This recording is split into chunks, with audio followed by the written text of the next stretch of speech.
Lep pozdrav. V drugem soočenju predstavnikov političnih strank in list, ki kandidirajo na predčasnih volitvah v Državni zbor Republike Slovenije, se nam bodo predstavili kandidati Nove Slovenije krščanskih demokratov, Piratske stranke Slovenije, Slovenske ljudske stranke, Slovenske nacionalne stranke, Socialnih demokratov, Stranke Mira Cerarja in Zavezništva Alenke Bratušek. Med drugim jih bomo vprašali, kje je obstalo 66 milijonov obljubljene pomoči za Maribor in Podravje.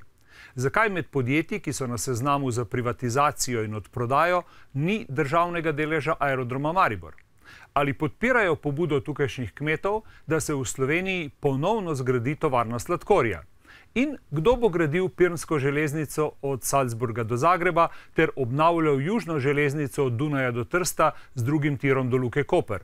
Slovenija ali Avstrija? Vabljeni, da se nam pridružite ob 20. uri na programu Televizije Maribor.